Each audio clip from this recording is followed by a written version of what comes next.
కీర్తనల గ్రంథంలో నుండి 111వ అధ్యాయం చదువుకుంటున్నాం. పేజీ నంబర్ 512. యెహోవాను స్తుతించుడి, యథార్థవంతుల సభలోను సమాజములోను పూర్ణ హృదయముతో నేను యెహోవాకు కృతజ్ఞతాస్తుతులు చెల్లించెదను. యెహోవా క్రియలు గొప్పవి, వాటి యందు ఇష్టము గలవారందరూ వాటిని విచారించుదురు. ఆయన కార్యము మహిమ ప్రభావములు గలది, ఆయన నీతి నిత్యము నిలుకడగా నుండును. ఆయన తన ఆశ్చర్య కార్యములకు జ్ఞాపకార్థ సూచనను నియమించియున్నాడు.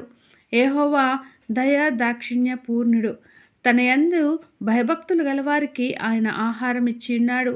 ఆయన నిత్యము తన నిబంధన జ్ఞాపకము చేసుకొనును. ఆయన తన ప్రజలకు అన్యజనుల స్వాస్థ్యము అప్పగించియున్నాడు.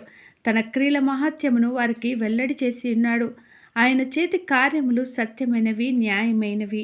ఆయన శాసనములన్నీయు నమ్మకమైనవి, అవి శాశ్వతముగా స్థాపింపబడి ఉన్నవి. సత్యముతోనూ యథార్థతతోనూ అవి చేయబడి ఉన్నవి. ఆయన తన ప్రజలకు విమోచన కలుగజేయువాడు.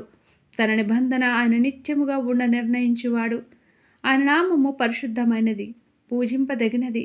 యెహోవా యందలి భయము జ్ఞానమునకు మూలము. ఆయన శాసనములను అనుసరించు వారందరూ మంచి వివేకము గలవారు. ఆయనకు నిత్యము స్తోత్రము కలుగుచున్నది. దేవుడి చిన్ని వాక్యమును దీవించునుగాక. ఆమేన్. ఈ బైబిల్ రీడింగ్ అనేది మీకు నచ్చినట్లయితే ప్లీజ్ లైక్ చేయండి, షేర్ చేయండి, సబ్స్క్రైబ్ చేయండి. దేవుడు మనందరికీ తోడై ఉండునుగాక. ఆమేన్.